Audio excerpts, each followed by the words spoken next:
Hello and welcome to the Daily Racing Form Preakness Stakes webinar. I'm Peter Thomas Fornatale here with Daily Racing Form product marketing guy slash co-host of the DRF Players podcast, Mike Hogan. Mike, how are you doing today? Doing great, Pete.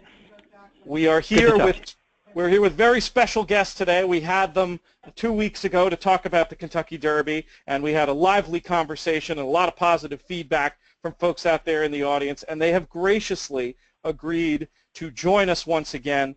Our first guest is the best-selling handicapping author of all time. He is the creator and still intimately involved with his eponymous speed figures. He shaped a generation of horse players. He is Andy Beyer. Andy, how are you doing today? Thank you for that introduction. I may just quit while I'm ahead. And our next guest is another one of my handicapping heroes. He's the publisher emeritus of Daily Racing Form, and he's a member of the National Handicapping Championship Hall of Fame. Welcome, Steven Crist. Greetings.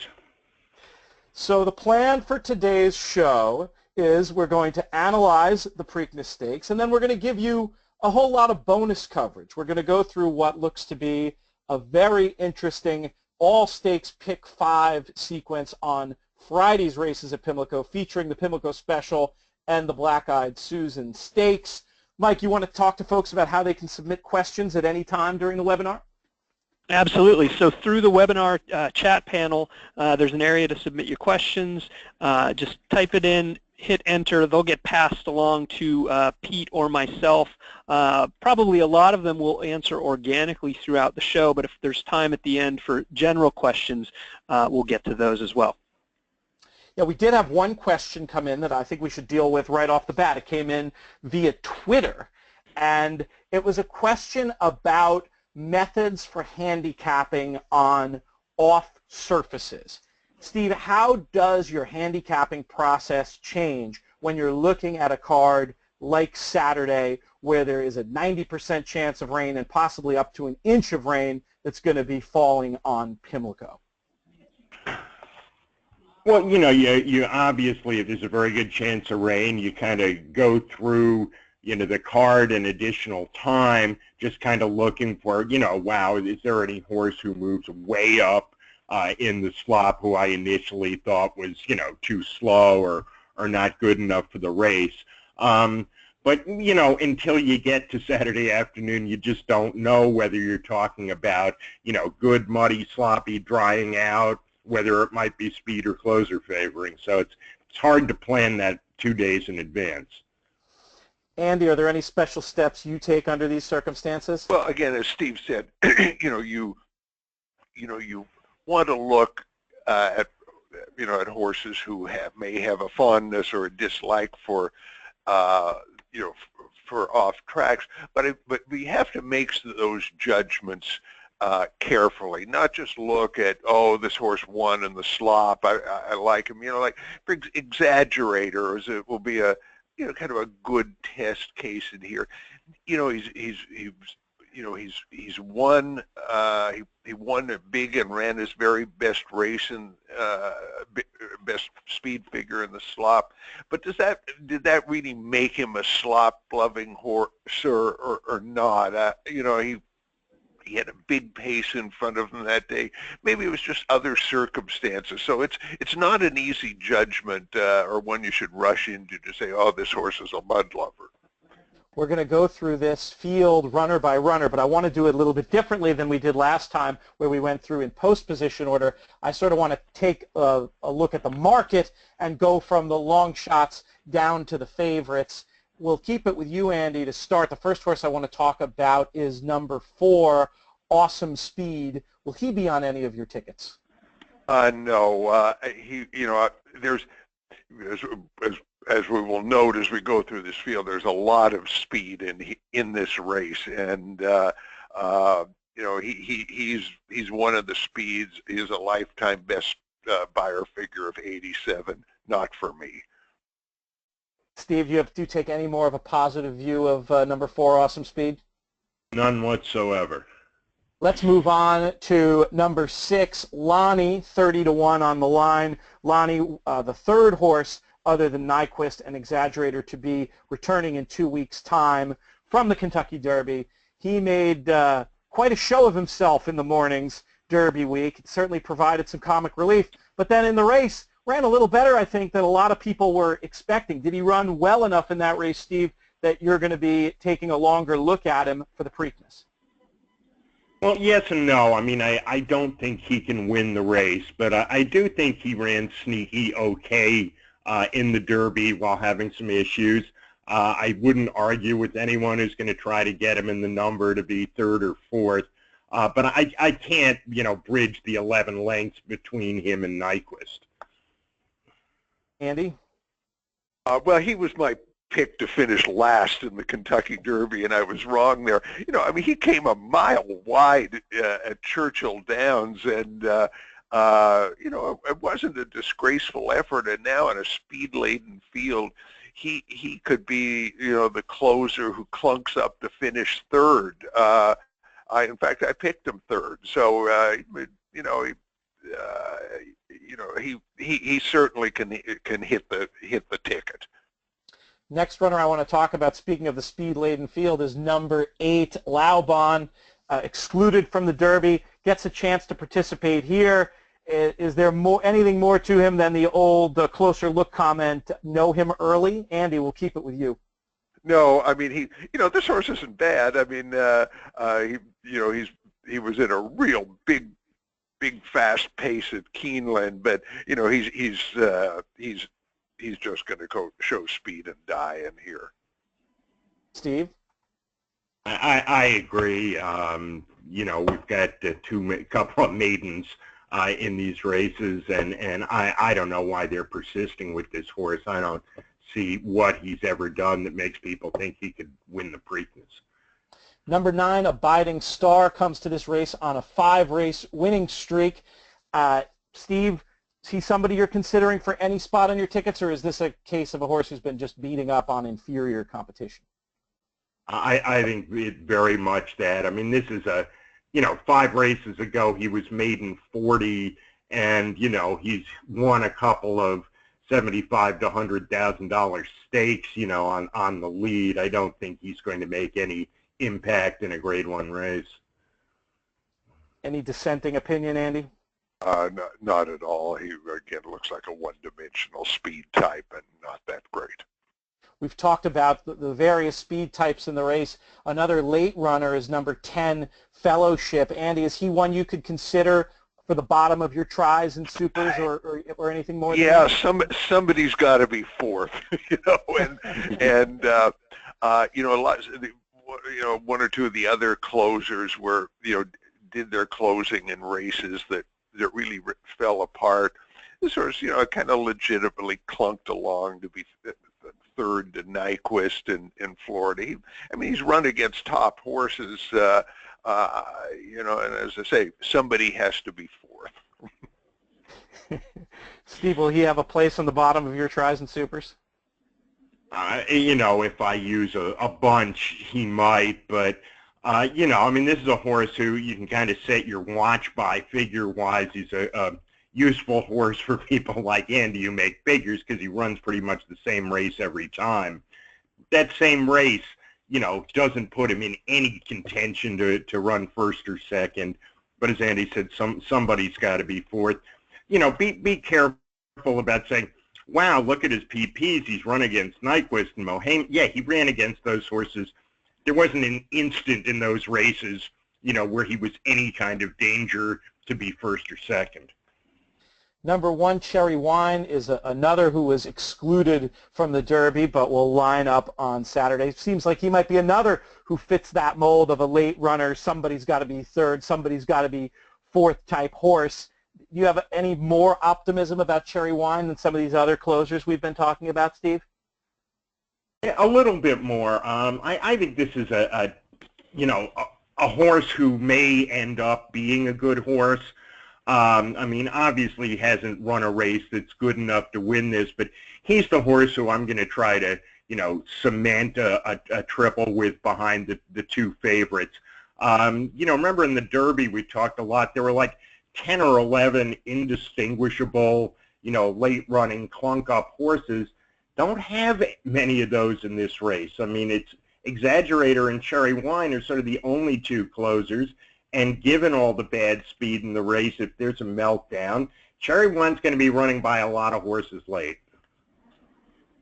You know, the thing I don't like is that Bluegrass was a classic race that fell apart, and you know, all the speeds died, and the 1, 2, 3 finishers all came from the clouds.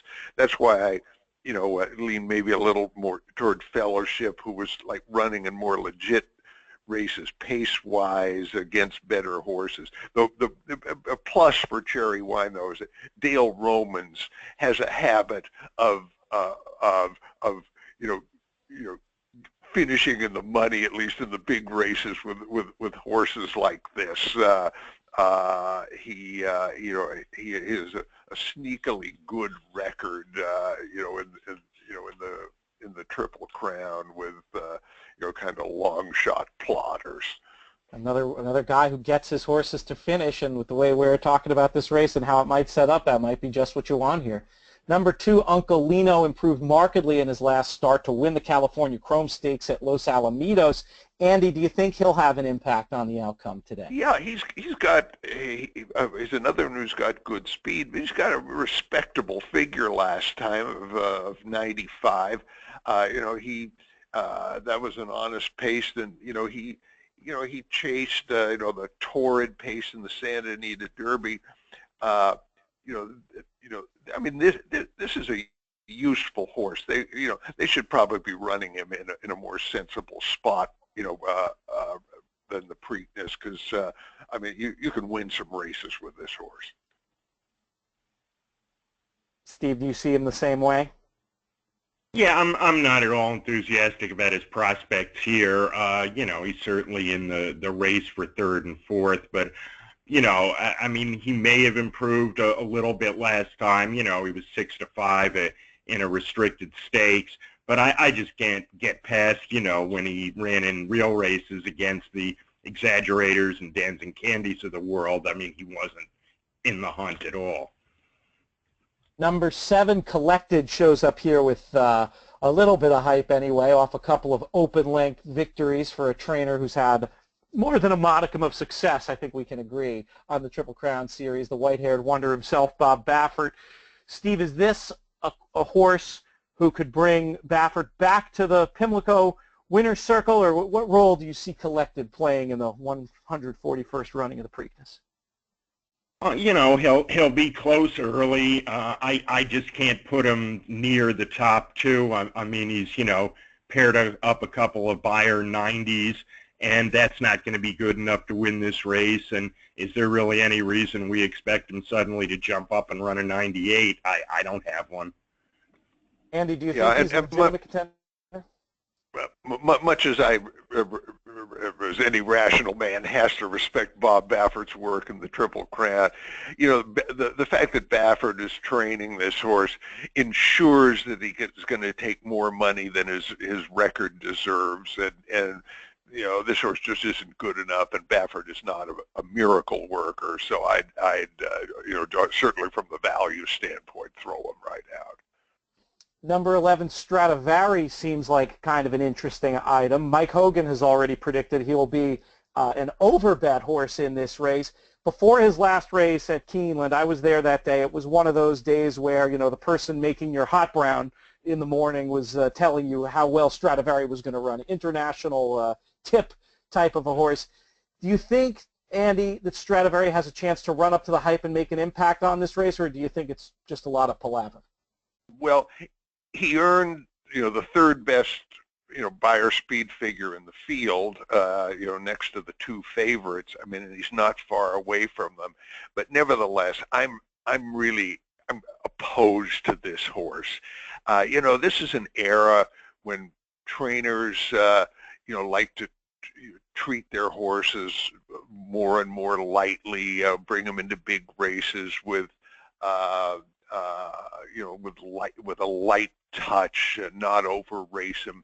But you know, many trainers, and Pletcher is one, I think, who kind of overdo this philosophy. And I mean, Stradivari just hasn't done enough to to be ready to to take on these horses. I mean, to bring a horse out of an N1X allowance race and put him up against the best 3-year-olds in the country. Why do this? I mean, what's the hurry? I mean, can't you shouldn't you say with a horse like this, well, we'll move him into an easy stakes company, we'll point for the Haskell, but to throw him into the deep end of the pool, I don't see it.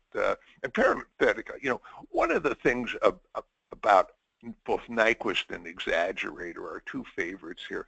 They came in, they ran 1-2 in the Kentucky Derby because they had plenty of bottom and experience. They were not among the horses coming into the Derby with like 4 career starts or a long layoff since their last race. They had solid 2-year-old campaigns, solid prep races. They'd laid the groundwork. Stradivari, has not laid any groundwork.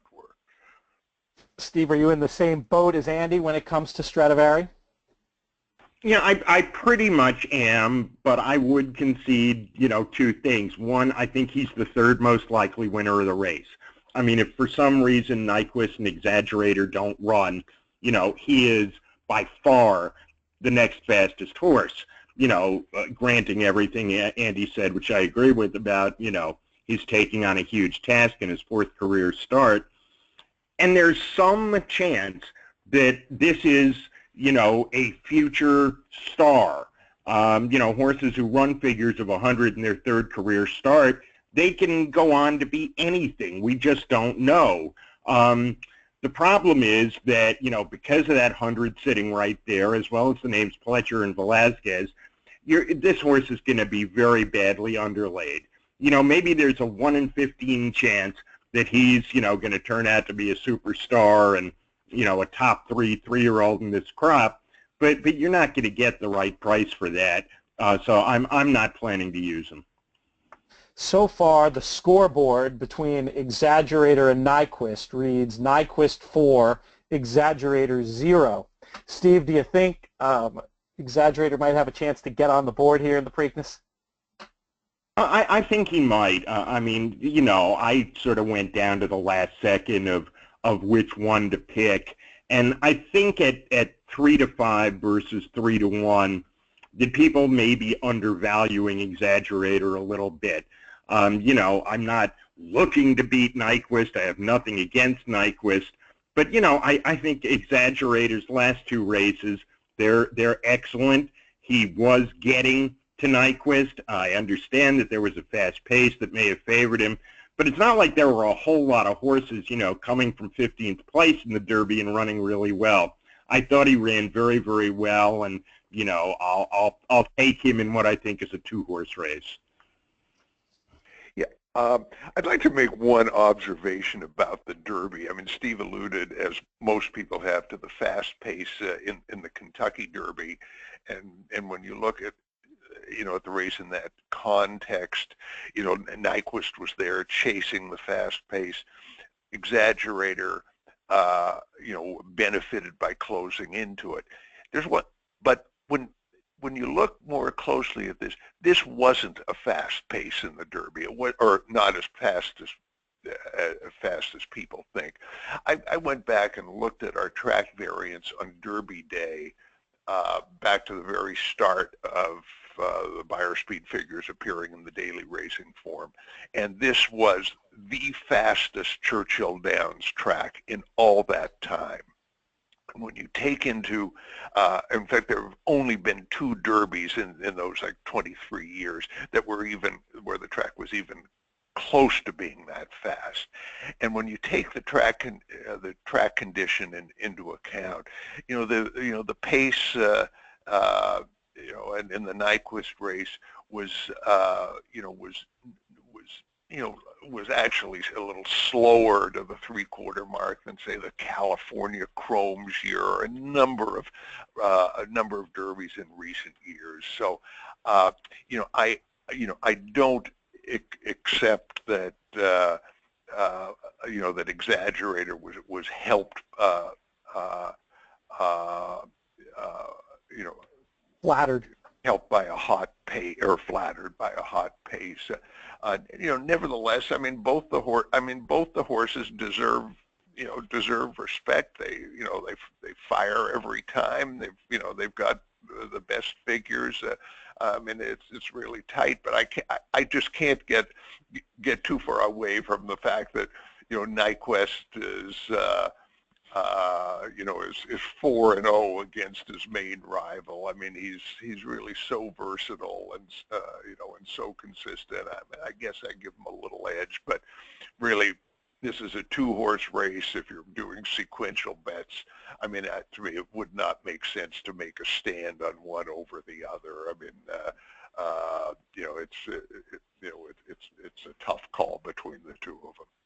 Follow-up question, Andy, about the point you made about the variant and how fast the surface at Churchill was playing. Have you found over the years that typically surfaces that are playing fast do in fact favor speed? There's been a lot of talk about whether or not there was any kind of speed bias on Derby Day. Our colleague Mike Watchmaker saying rather vociferously that he did not believe there was one. But in general, do you see a correlation between fast tracks and tracks that favor speed? No, not necessarily. And I think it's bad to, you know, I mean, I think it's, you know, dangerous to just have that preconception in your mind that, oh, gee, the track is lightning fast.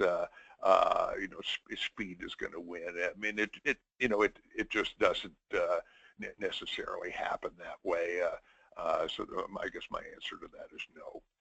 We've pretty much already talked about Nyquist in the course of our conversation, but I'll specifically ask you, Andy, if you believe this horse not only, you know, should he go on to win on Saturday, as you guys are, you know, and everybody pretty much thinks is better than even money proposition. Is this a horse you think would also have a good chance to become our second consecutive Triple Crown winner? Well, yeah, I mean, he's only got one horse to beat to get to, you know, to get 2/3 of the way through the Triple Crown. I don't know that there are a lot of, you know, like killers waiting in the wings for the Belmont. I mean, what we'll have in the Belmont is what we've had, you know, every Belmont for decades. No thoroughbreds in America to speak of are bred to go 1.5 miles.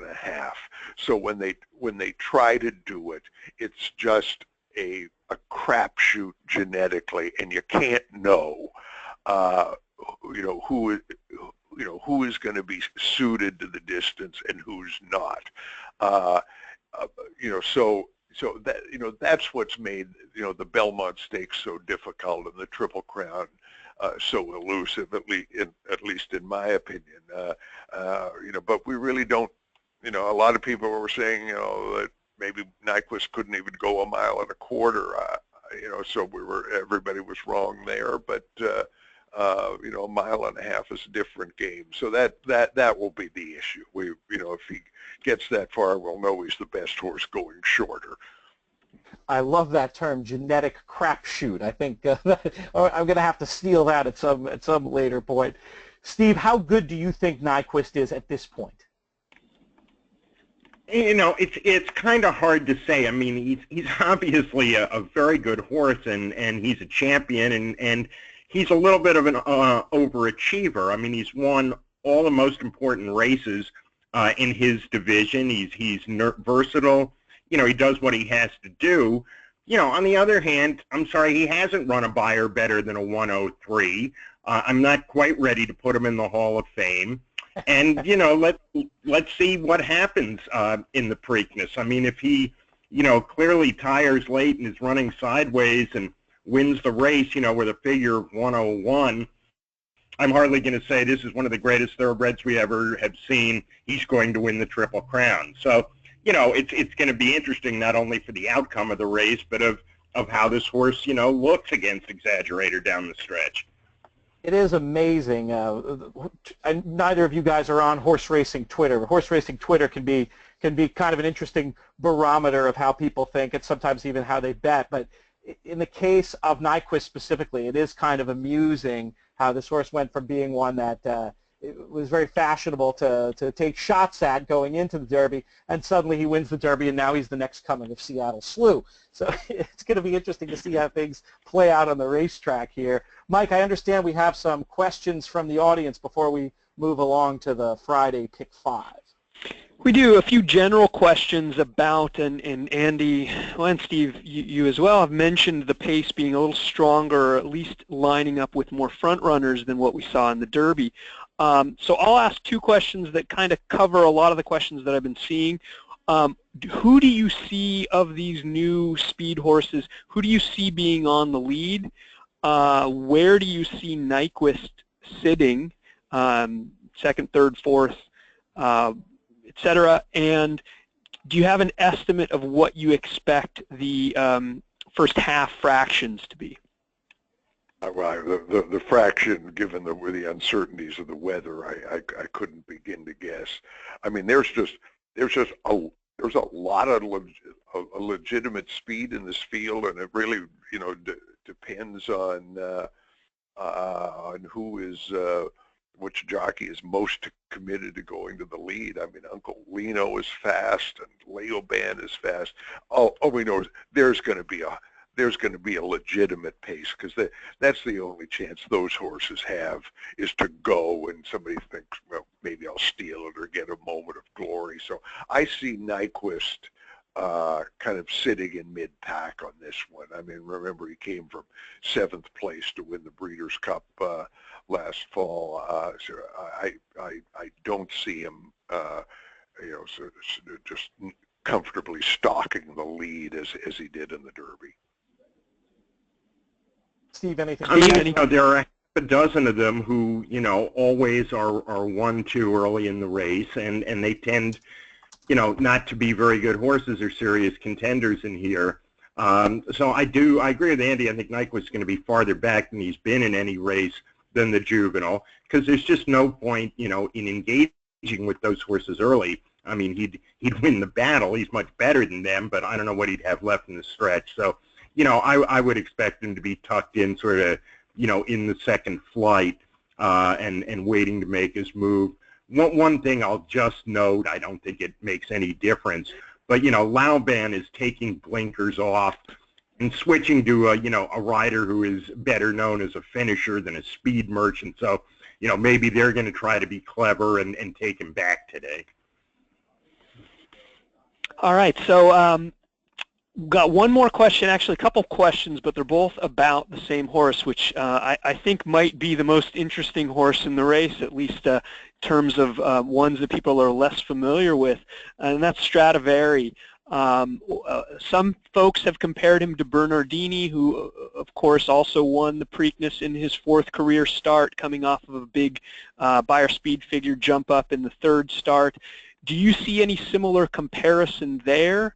And then the second question along those lines is, what would you consider a fair value price for Stradivari in terms of the odds to win the Preakness? Andy, you first. Well, I've expressed my doubts about Stradivari, and I wouldn't, I would say the fair value price might be 8-10 to 1, just because, as Steve points out, if the top two don't fire, he's the one you got to look at with the third most potential ability. Yeah, I'd put the value price even higher. If anything can go wrong with one horse, but for both Nyquist and Exaggerator not to run their races, I think, to me is more like a 15 to 1 proposition than a shorter one. The Bernardini comparison, only works insofar as, fourth career start and coming off a good number. But, Pimlico put out a press release yesterday comparing the two and saying, well, the field that Stradivari beat, in that allowance race at Keeneland is probably comparable to the field that Bernardini beat in the Withers. I don't think they're even close. And Bernardini, you could at least say, well, he's beaten stakes horses and done it authoritatively in the Withers. Other than running fast in what turned out to be a one-horse race, I don't think Stradivari's had any experience against good horses. Let's move on to, oh, you have something else, Mike? No, I was just going to say the point I was going to make is one I've heard you make in your books, Andy, which is horses tend to run their top Beyer speed figures under favorable circumstances and against weaker competition, which could very well be why we saw that huge jump up from Stradivari. And you might need at least 10-1 to look for a similar type of race against the top horses of his generation. Friday's Pimlico card features a $300,000 guaranteed pick 5 with a 50-cent minimum. The first race in the sequence is the Pimlico Special. Steve, is this a pick 5 sequence you're going to be looking to invest in, and how do you see the Pimlico Special? Answer to the first question, yes, I'm going to get involved in this pick 5. I got a note from you guys about half an hour ago that Stanford is going to scratch. That's right. That's right. That's so what I thought was a 3-horse race is now a 2-horse race in my mind. I just think that of what's left, Paige McKinney and Noble Bird just tower over the rest of these horses, who are generally hard-pressed to run Beyers in the upper 90s. Noble Bird, it's very hard to know what to do with because obviously something went wrong with him last summer and he came back, but he did run okay at Keeneland when he was second in that race to Eagle. Last time out he had all sorts of problems, so I'm willing to draw a line through that race. I just can't make anyone else in this race win except those two, so that's how I'm starting out the pick 5. Andy, do you agree that those are the A's in this leg? Let me say first of all, I'm glad we decided to handicap this pick 5 because to avoid too much public embarrassment, I dived into it, and I think it's really interesting. I mean, Pimlico is, Black-Eyed Susan Day. I thought, used to be a pretty lame imitation of Kentucky Oaks Day, but I mean these races are good, and I think the pick 5 is a very interesting proposition. I'm going to start with Paige McKinney. I mean, I was disappointed to hear about Stanford because I wanted to single Paige McKinney against Stanford. That there was no speed in that Charlestown race. Stanford had the advantage of speed, being the lone speed on the rail. Always a great edge at Charlestown. Paige McKinney had a change his usual style and duel with him, and still ran a very good race. I mean, this horse is just a tough old competitor. I mean, Noble Bird, as Steve said, is just got a lot of questions about his current form. I mean, I might just take a saver ticket with him, but I mean, to me, I want Paige McKinney here. The next leg is the Jim McKay Turf Sprint Stakes. It's 5 furlongs on the turf. Andy, we'll keep it with you. What do you think of this race?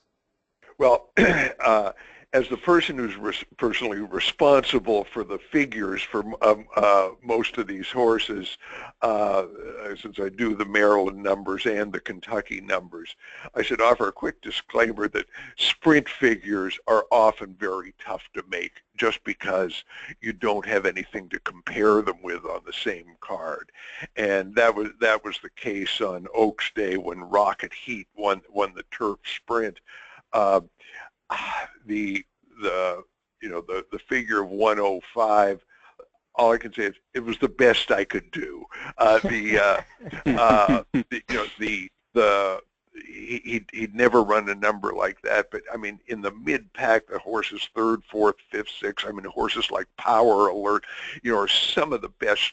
They're the best turf sprinters around, and so I just felt this had to be a strong figure. The only other horse I can see in here is the venerable Ben's Cat. Now this is a case with the race where the figure came up low, but you had a slow pace race. Again, it was the only race of the day at that particular rail setting at Laurel, so the time was a little guessed. But 45-3, it was a dawdling pace, and you had Rapid Dan loose on the lead.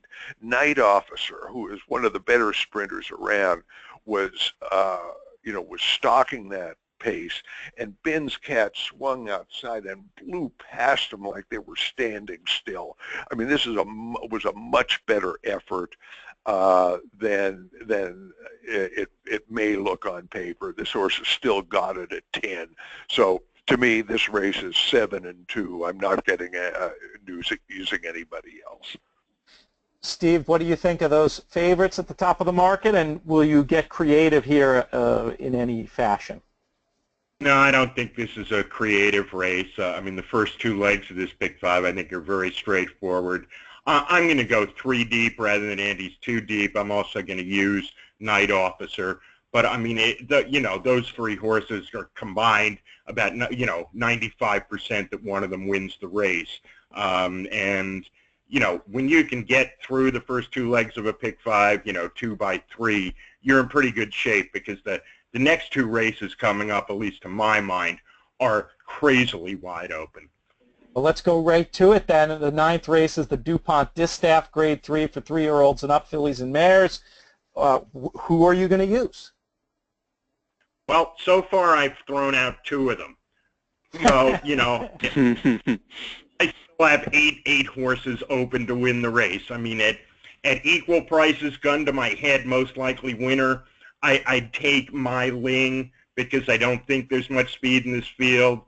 She's very tough when she gets loose. But, beyond that, I'm going to be very deep in this race, because I think there are horses who are going to be 10, 12 to 1 who are just as good as anyone. And do you see a particular money ball, a particular horse you might be looking to press at a price, or is it really going to be very spready and you'll just construct your tickets accordingly? I think it's going to be very spready, and you're going to have a lot of horses in the 6 to 1 to 12 to 1 area. Andy, do you narrow this race down any more than Steve did? Well, I'm throwing his horse out right off the top. I mean, one of the reasons I like this race, even though I agree completely, this is a race you've got to spread in.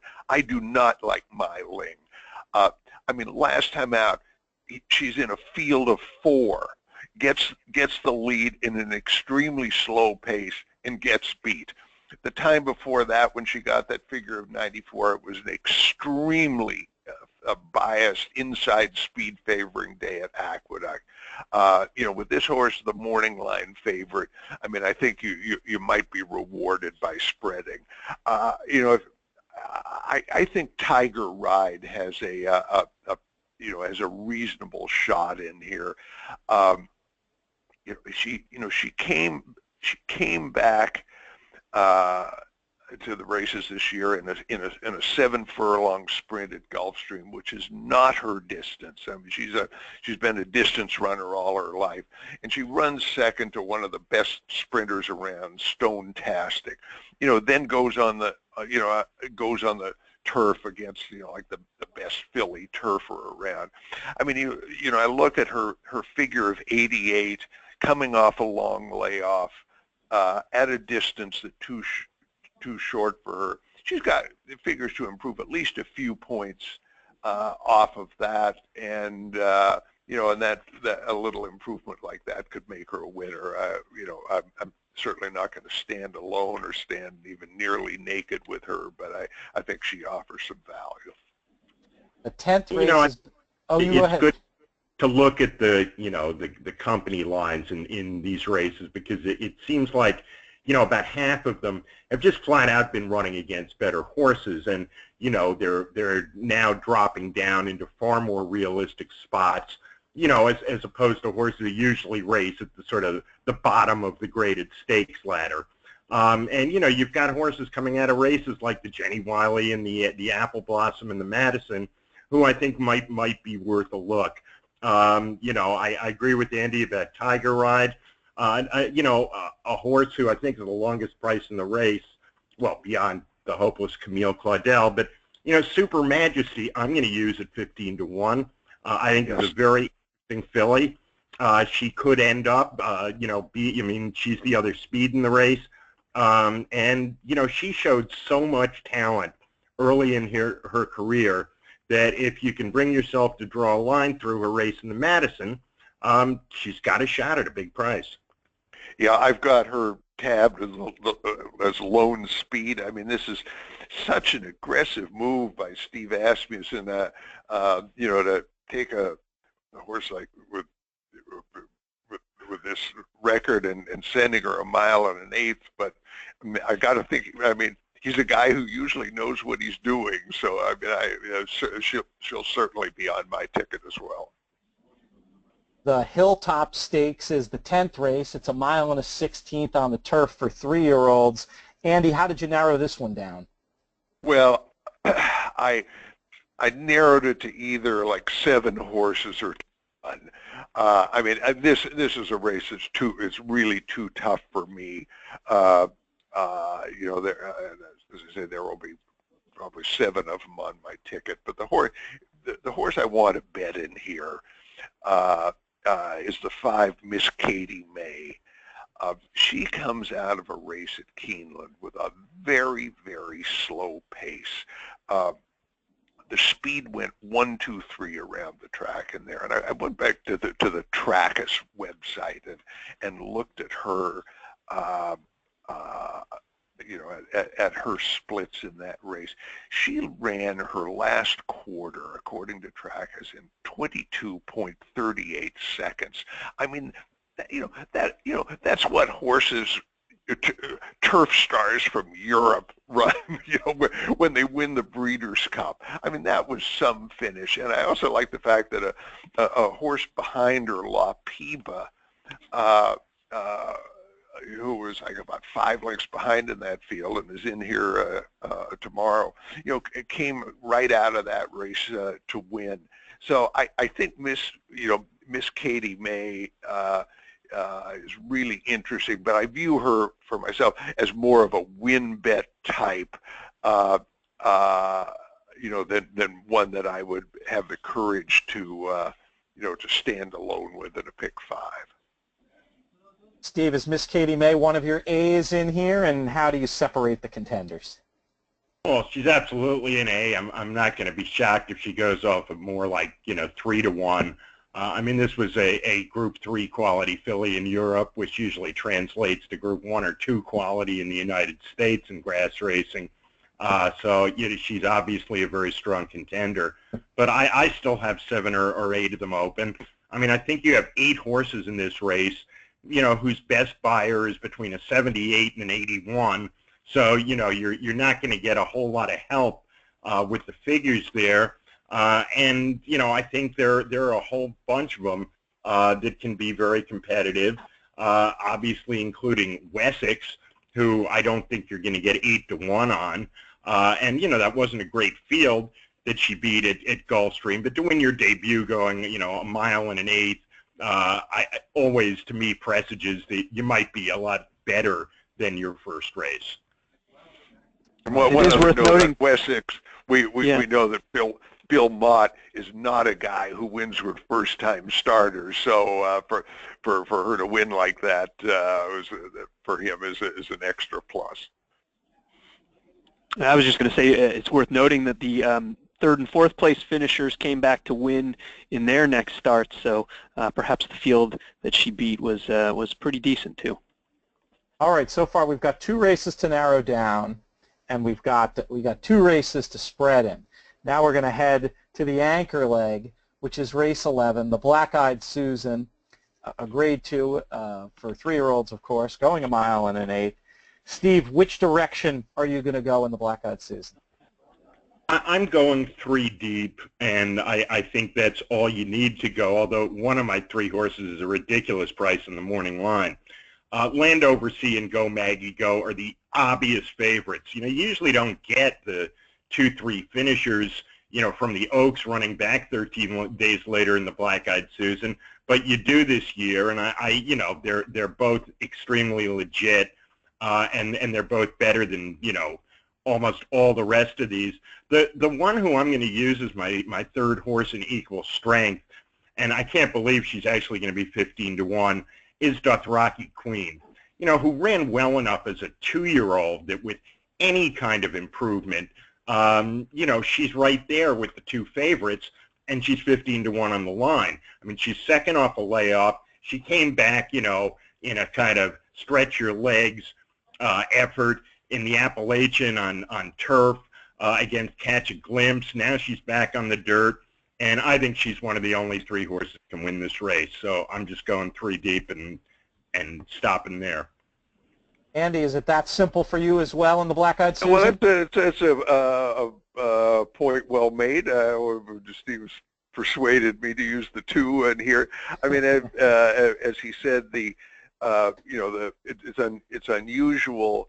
To see like horses who are prominent in the Kentucky Oaks wheeling back, into the Black-Eyed Susan, and I'm glad they have, both Landover Sea and Go Maggie Go. Are pretty good. I give a little edge to Go Maggie Go on a couple of counts. There isn't that much speed in here except for the 10-horse Kinsley's Kisses, but I don't think there's going to be a whole lot of pace, and you've got a lot of deep closers in the race, like Dothraki Queen and Landover Sea. Go Maggie Go last time, had a little bit of a tough trip. She got squeezed coming out of the gate. It cost her maybe a length. So she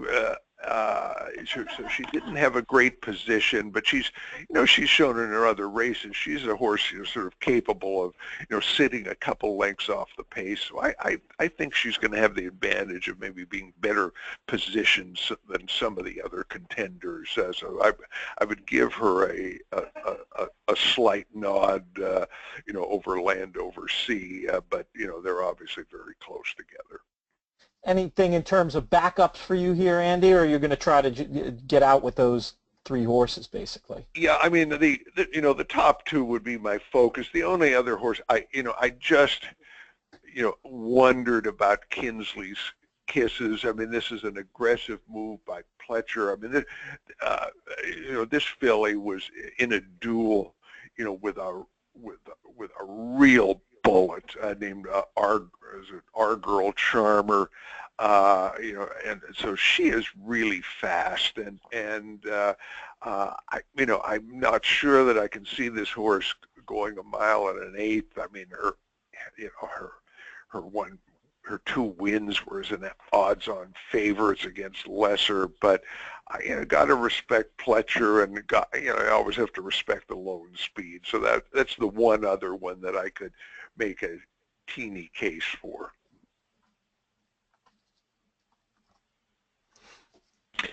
All right. Well, I think that's a wrap on the pick 5. We did have one question from Chris Lewis who wants us to go back and summarize your picks, so I'll do that real quickly. We'll jump back to the 7th race, which is the Pimlico Special. Note that the morning line favorite Stanford, according to DRF's own Jim Dunleavy, is scratching out of this race.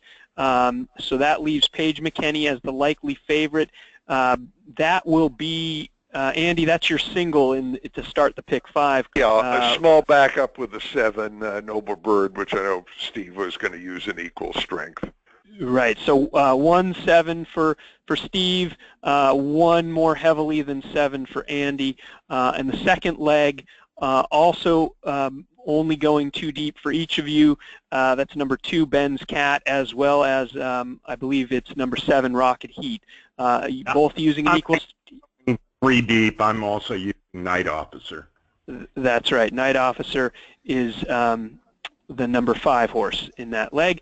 We'll quickly go through race 9 and race 10 and just say spread as deeply as you can afford in each of those races. My idea in here, just to be more focused, 1, 2, 9, and 10 are my numbers. Not to be obnoxious, but no miling on my ticket. And Steve, I know, is going to spread as deeply as he can afford. And going a little shallower early helps him do that.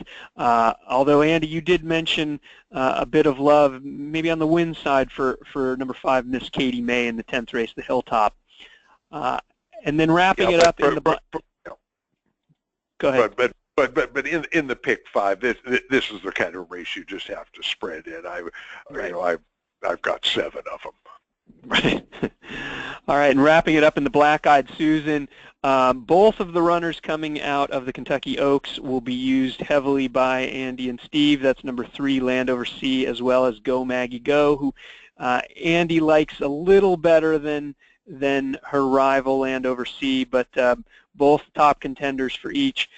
Steve also using Dothraki Queen in his case, maybe tipped Andy to add that one in.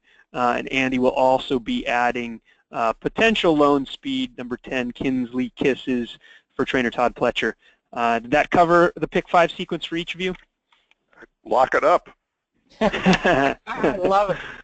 Folks can go and it'll be up on Ticketmaker soon and have an opportunity to start designing those tickets and get that bet in. It should be very exciting and hopefully a very profitable way to play Friday on the eve of Preakness 141. We have a couple of minutes for questions if folks want to chime in with anything. I have a couple that I will ask if nothing comes in from the crowd. And the first one has to do with what's become not exactly unique, but close enough to unique situation in American racing where over these 2 days we're having to evaluate horses coming in with just 2 weeks of rest, not something you see every day. Steve, are there any particular clues you look for in how to evaluate if these horses are going to be able to reproduce their form coming back so much more quickly than they usually do? Honestly not. I don't see why racehorses can't run every 2 weeks if they're healthy. I think this business of, this cruelly short interval between the Derby and the Preakness is nonsense. I mean, there's sort of, the record of Derby winners on 2-week rest into the Preakness is extraordinarily high successfully. And, maybe I'm just showing my age because horses used to run every 2 weeks all the time, but I consider it a non-issue. Andy, is there anything you look at? Yeah, I mean, we're old enough, Steve and I both, to remember when 2 weeks was kind of a long layoff. I mean, the